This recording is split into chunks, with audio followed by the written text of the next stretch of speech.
Aujourd'hui, je vais vous partager quel est le propos derrière mon projet de The Wild Heart, c'est-à-dire quelle est la mission derrière mon projet de The Wild Heart, et surtout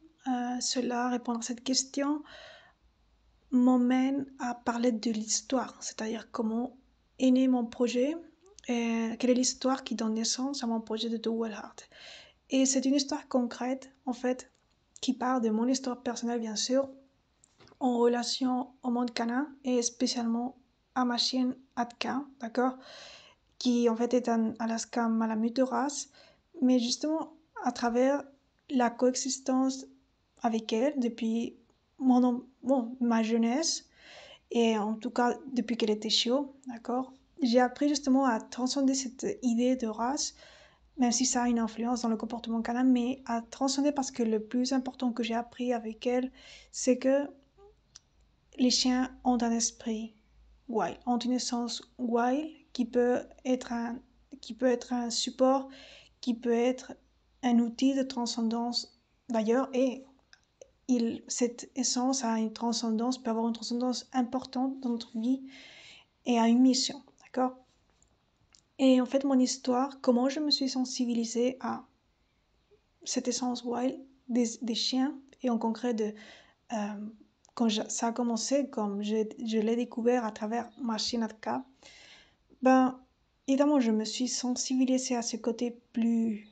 intangible, d'accord, plus spirituel, plus essentiel, le mot le dit, en ayant des expériences qui m'ont fait contraste, qui m'ont fait valoriser cet aspect, et j'ai eu un besoin inné de le chercher, d'accord, de me connecter à cette essence en moi, mais quand je pouvais pas le faire en moi parce que j'étais blessée par la société, par un système éducatif qui n'éduque pas dans l'esprit, qui n'éduque pas dans les émotions, qui n'éduque pas dans l'âme, qui ne contemple pas cela, je me suis sentie blessée et c'est ainsi que j'étais. Et en plus, j'étais une personne sensible, donc, et unique, d'accord? Donc, j'ai eu un besoin profond de chercher ce côté essentiel en moi. Et je ne pouvais pas connecter parce que j'étais blessée et c'était un inconfort important pour moi. Donc, quand j'ai eu ce chiot, ma chienne, tout au long de comment elle a grandi, en l'éduquant, mais plus que l'éduquer, en créant un lien fort, une relation épanouie, ce que je parle dans mon spécialité qui est le coaching relationnel humain-chien, et j'utilise une méthode concrète pour aborder cet aspect, cet objectif, ben, en me relationnant moi-même avec ma chienne, j'ai naturellement,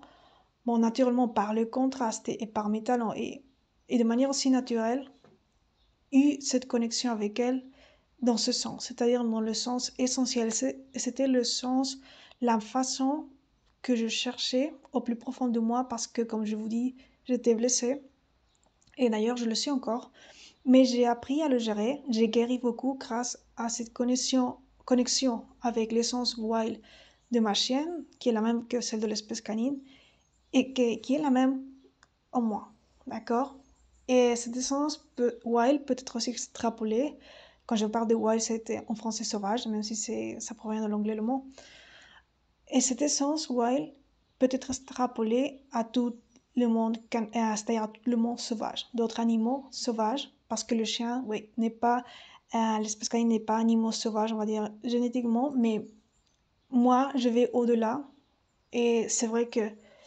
même si physiquement, par son évolution et niveau de comportement, on peut parler d'un animal sauvage, l'espèce canine a ce potentiel de connexion, de guérison pour l'humanité à une mission concrète. Et ça part de l'essence. Parce que l'essence wild, l'âme du chien, on va dire, cette partie essentielle wild, ne peut pas être modifiée, même s'il a eu toute une évolution à partir de sa domestication. C'est cette partie qui est indommable, qui est indomesticable, qui est essentielle et qui reste, et qui pour moi était un support quand je me suis connectée à elle. Ça a été comme le miroir, comme le reflet pour pouvoir me connecter à moi-même, avoir le courage de, en me connectant à son âme, à ce support qu'elle a, par sa présence simplement, en la sentant, je pus me connecter à moi-même et guérir de ces parties qui étaient si touchées, qui avaient touché totalement la confiance en moi, la confiance en moi pour gérer mes émotions, pour sortir en plus des crises d'anxiété que j'ai eues récemment, c'est-à-dire récemment, il y a, qui se manifestaient depuis à peu près 5 ans, d'accord? Et ces crises d'anxiété venaient de là, du fait que j'ai été blessée depuis petite parce que on m'avait pas éduquée dans l'esprit, dans la partie plus essentielle mienne, l'âme. On ne m'avait pas éduquée pour gérer mes émotions, donc j'ai réprimé totalement mes émotions. C'était un contexte éducatif qui ne donnait pas ne te donnait pas le pouvoir personnel, au côté qui te saturait d'informations. Et c'est ainsi comme moi je l'ai vécu. Et c'est totalement valide et légitime pour moi. J'ai appris à valoriser comment j'étais une personne sensible et que c'était un système qui ne prenait pas en compte l'individualité, les talents des personnes et qu'en fait, on traitait tout le monde comme des standards. Et c'est ainsi quand je me suis sentie comme un robot, d'accord? Traité comme un robot, comme une personne qui n'a pas une valeur unique et qui, donc, ça a laissé une blessure en moi importante de confiance en soi, dans le sens émotionnel, dans le sens âme, dans le sens esprit. Et grâce à l'espèce canine, à cette connexion web que j'ai eue, j'ai pu transcender cela. J'ai pu guérir beaucoup de mes blessures et j'ai pu aussi guérir de mes crises d'anxiété totalement, d'accord? Ouais, c'est vrai que je me suis exposée aussi, d'accord? J'ai fait une autothérapie qui intègre d'autres choses, mais la transcendance principale, c'est-à-dire l'influence principale, l'impact principal, l'a fait Machinadka quand ma relation qui était toujours excellente a passé à un niveau de profondité unique, d'accord? Grâce à que, ouais, je me suis connectée encore à elle, à cette partie essentielle, et cela a fait que je me sente forte pour entreprendre les actions pour guérir mes crises d'anxiété, et encore en plus pour être forte en moi-même, pour les pouvoir, c'est-à-dire être connectée à moi-même, pour savoir que que j'ai le potentiel de guérir de ces crises d'anxiété que j'ai eues. Donc, ça a fait que j'ai eu beaucoup de passion à pouvoir me spécialiser, m'engager dans le coaching relationnel humain-chien qui a pour objectif justement de, de t'apprendre à créer cette belle relation qui va impacter ta vie dans toutes les dimensions. Évidemment, c'est une méthode concrète, on touche actuellement 5 axes fondamentaux pour arriver à ce but ultime et on part de choses vraiment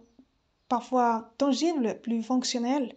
et de comportements canins, d'apprendre la confiance mutuelle, de choses qui vont te permettre de comprendre l'espèce canine du plus superficiel, mais aussi de plus à la profondeur, d'accord, d'aborder tous ces domaines, toutes les dimensions du chien aussi, dans la partie émotionnelle, cognitive, physique et essentielle, d'accord. Et aussi, donc cette méthode, je ne vais pas l'aborder maintenant, mais le but ultime, la mission qui est derrière mon projet de Wild Heart, c'est ça. C'est toucher la conscience des personnes qui vont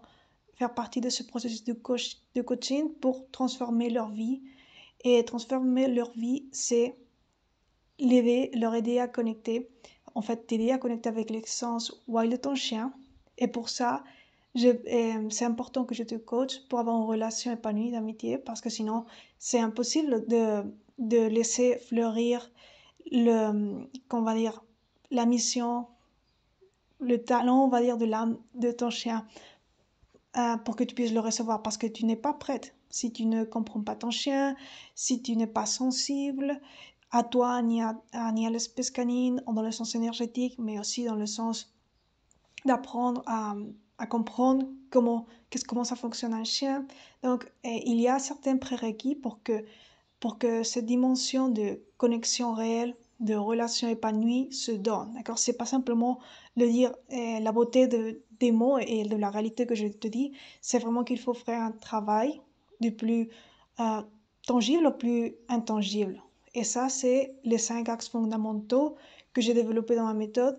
Et pour t'aider à avoir cette relation épanouie d'amitié et que ton chien puisse être un élément, un support inconditionnel de transcendance dans ta vie, dans toutes les dimensions de ta vie comme être humain, à jamais, d'accord? Et c'est ça ce que j'ai expérimenté avec ma chienne Atka, et spécialement parce que c'est celle qui a permis qui est la source de cette histoire, de mon projet. Et donc, c'est pourquoi aujourd'hui je voulais vous parler de ma mission, qui va au-delà de l'espèce canine, avec mon projet qui veut toucher tout le monde sauvage. C'est-à-dire, je veux en fait